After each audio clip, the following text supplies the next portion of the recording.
shower and dress well. Listen to talk or khutbah on YouTube or any other center that is broadcasting alive. And then remind yourself and your family of Jum'ah. And then if you want to pray Jum'ah and then you pray Dhuhr, that's up to you. Now, today we are again reminding myself and you this topic, what I am trying to teach myself and share that with you. It is an obligation necessitated on us by the conditions of today, that we have so many Muslims living as a minorities in non-Muslim countries. They have to find out the root of it in Sharia, or the root of abstaining from it in Sharia. So we know the Sharia and we know the present and the conditions and circumstances, and we can bridge the gap and make the right ijtihad. So today I have only 2 points. One point is what Islamic scholars say about voting. The second point is what are the arguments of those who oppose for Muslims to participate in election in a Muslim country. So we go quickly with the first one, and we start with scholars. So these all modern scholars, but also in the first, second, I gave you the historical scholars, what they have saying and so on and so forth, and we will come back to that later. So these modern scholars, I start with someone, Sheikh Taha Jabir al-Alawani. This is a well-squared, famous mujtahid, have spent his life in many part of the Muslims, but by the end of his life, he spent 10, 15 years in Washington, D.C., establishing that called sh.IT, Islamic International Institute of Thought. And he ran that institution for a long time. And then he went back to the Middle East, and he already passed away and has a lot of books written, a lot of lectures. And he is, or he was, with no doubt about it, is a mujtahid who knows very well the Sharia and who knows very well the system of voting and the conditions of Muslims who are living specifically in this country and in Europe. So he is saying it is incumbent upon Muslim to actively participate for the following reasons.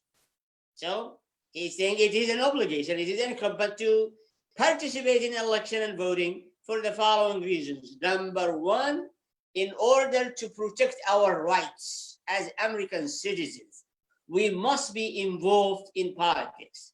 Number two, our involvement can facilitate our support of our fellow Muslims around the world. And this is clearly make a lot of difference between one president to other president.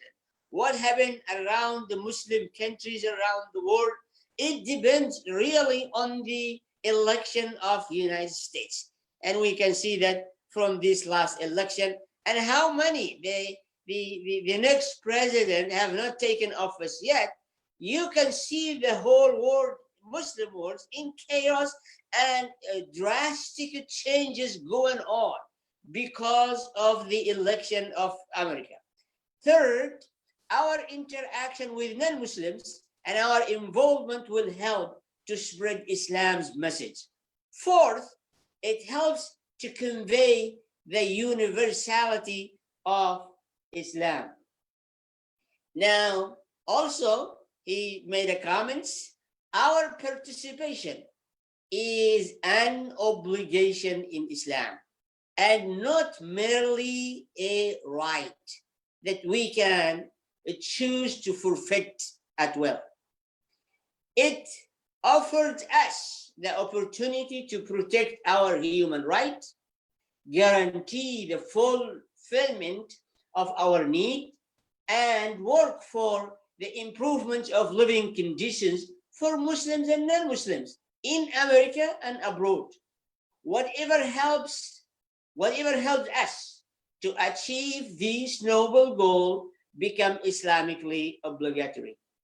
This includes supporting both politically and financially, those who non-Muslims candidate who hold beliefs and values are most compatible with ours as Muslims, and who most address and support our issues and causes.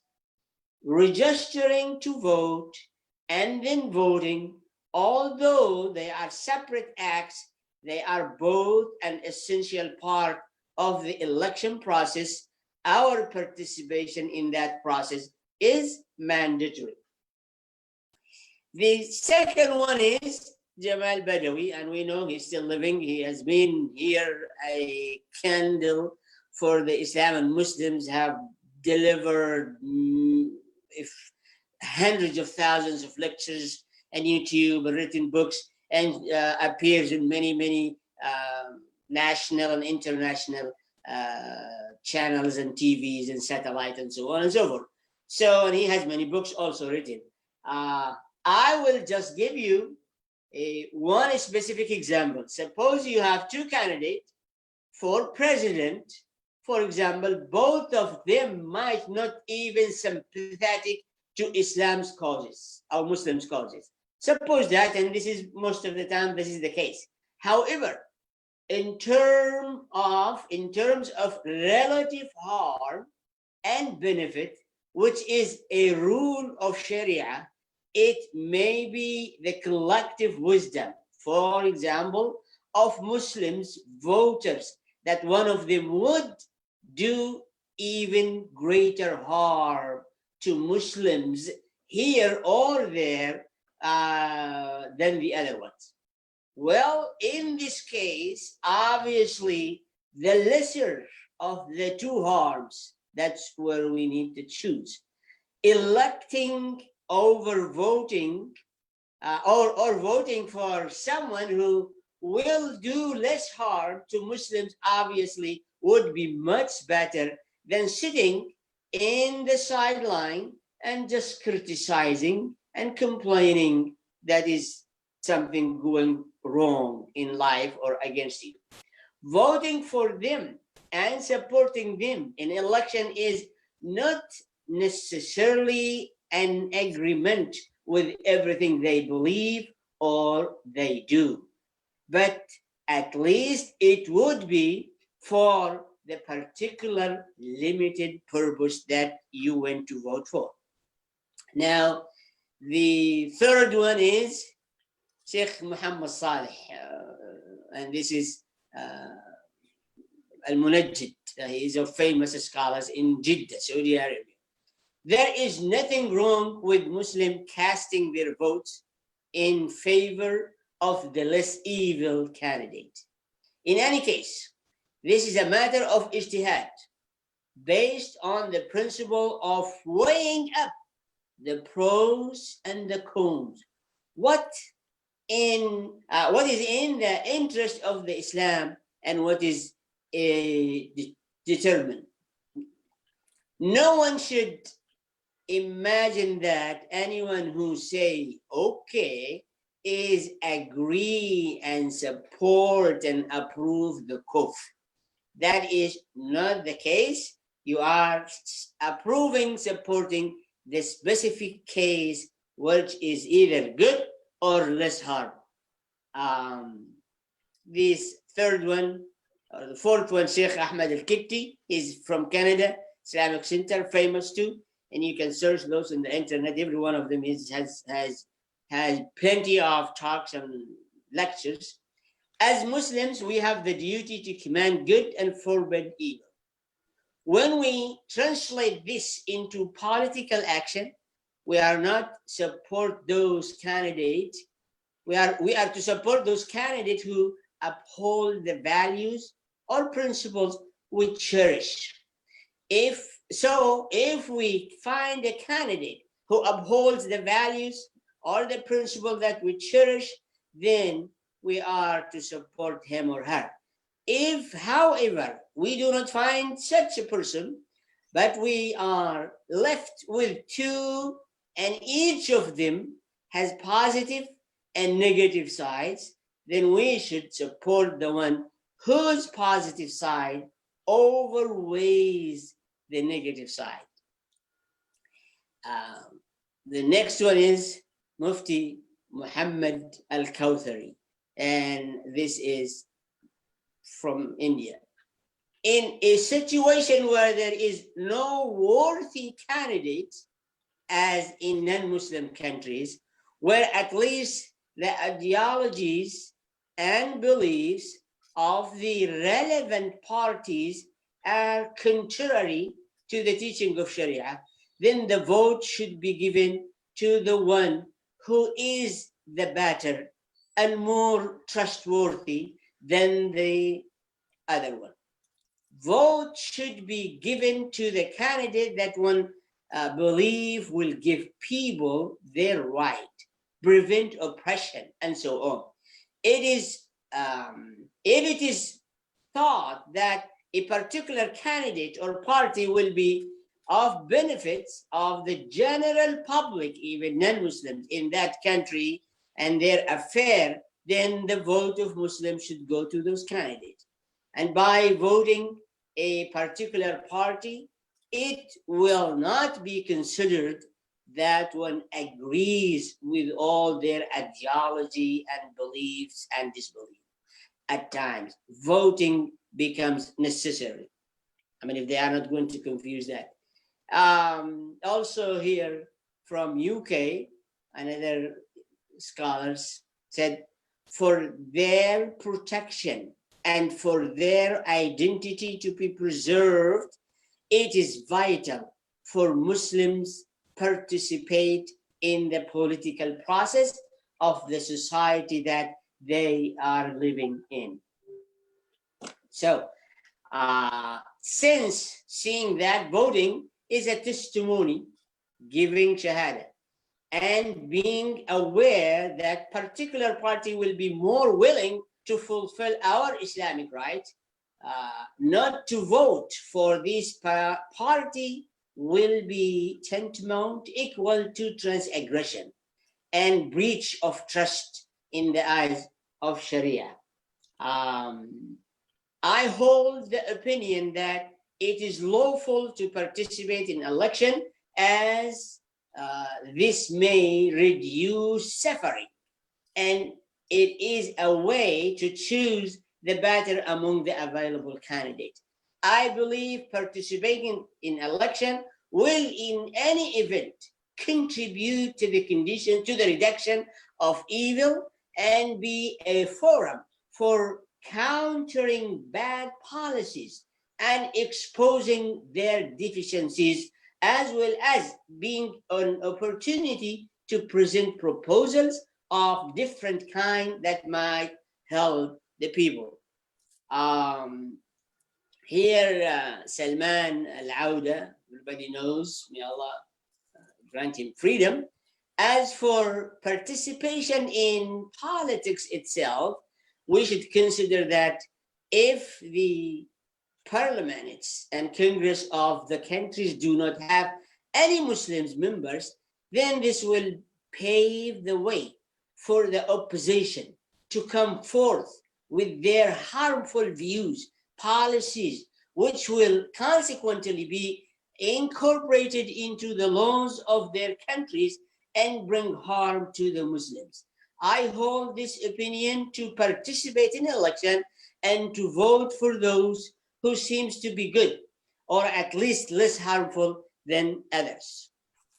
All effort should be made bearing in mind the political situation of a particular country to ensure full participation in the political process.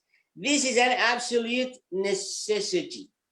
Muslims should not be quiet about their involvements in this regard. Rather, they should make progress in this matter. Here, another one from London. This is our country, and it would be foolish not to participate in the political process which eventually shape our future and the future of Islam. I support marching in the streets to raise awareness about certain issues. However, if we really want to change the status quo, then we have to influence those who walk the corridors of power. I mean, we find ourselves excited to go and demonstrate or protest, and we know he's gonna do nothing. Absolutely, he said we should spare the energy and support those who walk the corridors of the legislation building and offices. Muslims need not only to vote, but forward Muslim candidate in all the mainstream and serious independent parties. We need to be represented or to be present at the table around which policies are discussed and made and agreed. And as probably you have seen the report, this year, 57 Muslims candidate won seats in state legislatures and in higher many different variety of offices. So 57 out of probably 100 and so who were candidate, 57 won. This tells you something that really the society here in need to those who have two qualities, honesty and truth. You say the truth because the other candidates most of the time they sneak around the truth. And honesty is still, you can see how many representatives and how many senators have gotten so many scandals. So when the Muslims comes with these two qualities, that they speak the truth and they represent it in their behavior and they are honest, they are going to surpass many other candidates. This is another scholars from also UK, looking at the situation, the Muslim community and their need to have their interests met. It becomes advisable for Muslims to achieve this purpose through the available political system.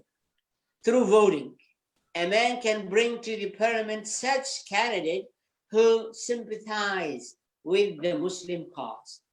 The vote can be treated either as a good intercession or as a nasiha or as tawqeel, giving power and authority. In any way, in whatever you take it, by voting, you can bring better change in the affair of the country and their people. So from here, I mean, there are at least, I have 25 scholars have listed, and everybody expressing point of view that Muslims should go for it. Today, let's switch to what are the arguments of those who oppose the participation in election. There are 4 arguments are presented to restrain and to sway and persuade Muslims not to participate. Number 1 is al-wala wal-bara, religious allegiance and loyalties. And there is a mix of religious loyalty and worldly matters, transaction and treatment. Religious loyalty exclusively related to believing in Allah and His oneness and loving, supporting your Muslims brothers and sisters around the world. Now, anything outside this is not considered allegiance nor loyalty. It is a interest, public interest, and you interact with the public interest. So if you go and vote your candidate, it doesn't mean you are loyal to disbelief, to kufr, to shirk. You deny the oneness of Allah. You support someone against Muslims. You favor them. That is not the case. You are looking to the less evil and more public interest achievement, and then you go and exercise the right and the power and the obligation that given to you, so you can minimize the harm locally and internationally. So mixing imanic loyalty and allegiance with worldly affairs and interaction and public interest, this is where they believe it is everything is loyalty. You vote for him, then you are loyal to him. إنما وليكم الله ورسوله والذين آمنوا. Your loyalty only to Allah and His messengers, His deen, and the believers, where you love them and support them on all aspects of these three limits. Now, the second argument is secularism. Islam does not accept separation between state and religion. And this is, you say, okay, once you get involved in this election, you accept the separation between the state and the religion. Well, here you do not accept. It is reality, and it is dictated on you. You are a minority in a secular country, multi-faith nations, and a global trend around you. You have to navigate and find the best among all the options are there, because if you do not find the best among all options, then you are going to get the worst, and it's gonna go worse and worse, and so on and so forth. So yes, and it got to be clear, Islam does not accept separation between state and religion. The third argument is sovereignty. Sovereignty, this is a very complicated concept and word and discussion. Now, there are two elements in it. Element number one, what is the source of authority and power? Definitely the source of authority and power, even in Islam, is in the people, in the voters, in the ummah, in the public. What is the source of legislation, halal or haram? That is definitely in the hand of Allah subhanahu wa ta'ala. If you mix them together, then you are going to prefer to stay away. Now, so the hakimiyya, the right to make halal and haram, it's only to Allah and His messengers. And human beings, honestly, in this life, are not sovereign. They are dependent. They are having freedom to choose. And if you mix freedom of a choice with sovereignty, then that is a problem. Human being on earth, as Allah said, Khalifa, but Khalifa is not sovereign. It is only to manage, to arrange, has freedom to choose and practice authority, but is still within the revealed knowledge that given to them and according to the dictate of the public interest.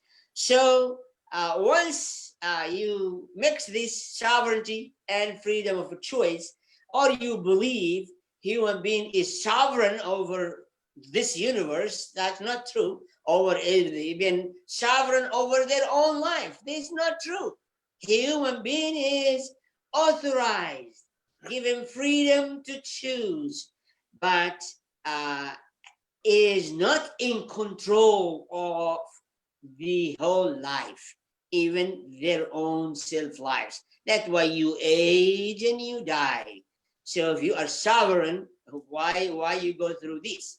So these are the four. The fifth one is, as we stated last time,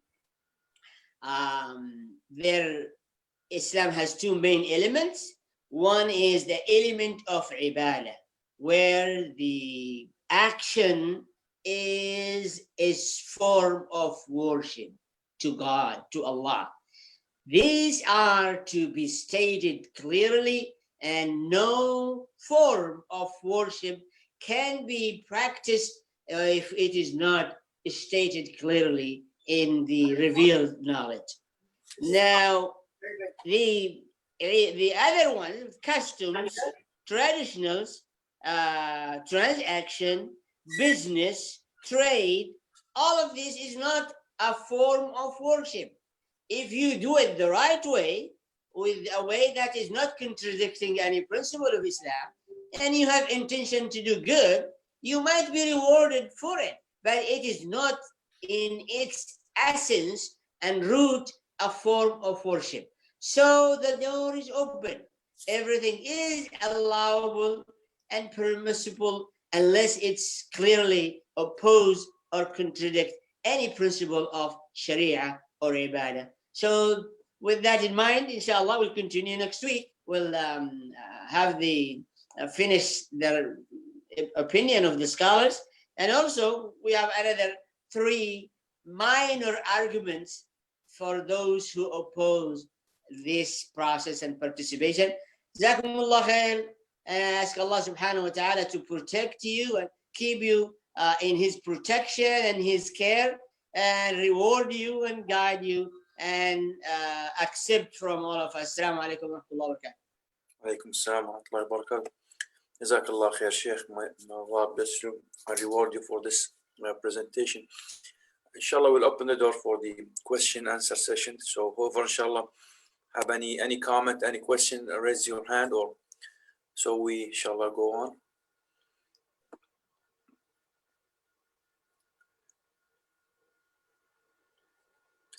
Start with Ziad, inshallah. I see your hand. Go ahead. Assalamu alaikum. Assalamu rahmatullahi wa barakatuh. Well, Sheikh, we came from countries where people did not have the chance to vote.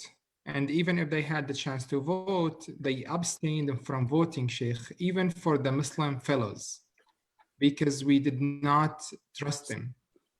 But here in this country, Sheikh, even for the American who are non-Muslim, they also abstain from voting because they do not believe that their vote can make any change or bring any change.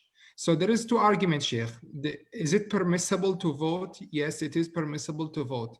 But what's the outcome, Sheikh? Are we trying just to do anything without focusing on the outcome, or without seeing that there is an outcome of this voting, or just we do our best and we count on Allah?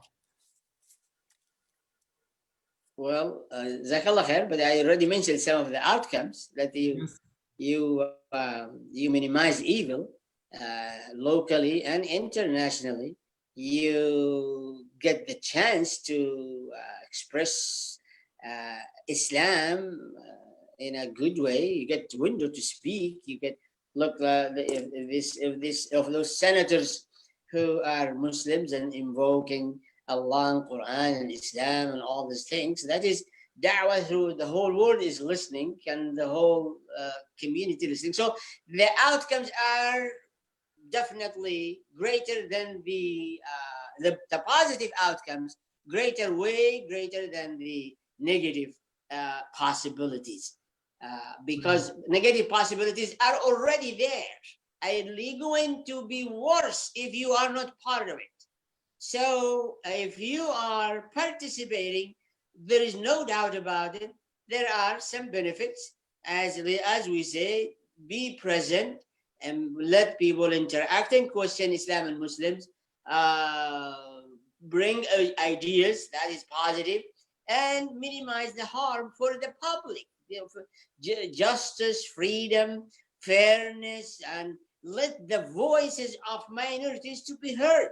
So there are many uncounted you cannot count how many positive things that is going to happen, but the evil is going to happen anyway, and is going to get worse if you are not part of it. Wallahu a'lam. Jazakallah khair. Anybody else, inshallah? Jazakallah khair. Just comment. Assalamu alaikum wa rahmatullah. As usual, comprehensive, covered each and every aspect. So not much to be added. So Jazakallah khair. Oh, Jazakallah khair. I was waiting for something from the other side of the world. No, because since that is not the topic of discussion, so otherwise there is tons of things that I want to mention, but obviously that is not the subject over here. Okay. Oh yeah. Right. Okay. So it's kind of irrelevant to you people. Then, Right. Yes. Yeah. Right. Okay. All right. Jazakallah khair. Okay, Abu Karam, go ahead. Assalamu alaikum, jazakumullah khair.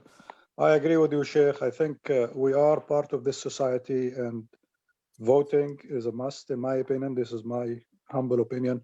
We made a decision to come to this country and be part of the fabric of the society. And I think, in my opinion, we are already isolated from the countries that we came from. I mean, I don't think we can go back and live there, because we're going to be probably not fitting, because we have been out of touch for a long time, and now we are part of the society. And in my opinion, we should be voting, and we should interact and be part of the society, because this is the only choice we have. I don't think we have any other choice. That's all my comment. Jazakallah khair. Good.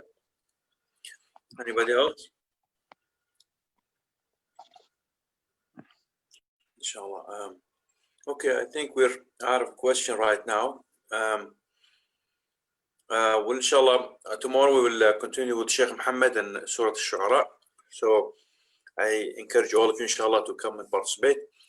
Jazakallah khair, Sheikh Muhammad. We ask Allah subhanahu wa ta'ala to bless you all and keep you safe, and keep you, inshallah, with a strong iman and strong belief, and always positive, and try to do the best, inshallah, we can, whether here or there. Jazakallah khair. Assalamu alaikum. Alaikum assalam wa rahmatullah. Jazakumullah khair. Assalamu alaikum. Alaikum assalam.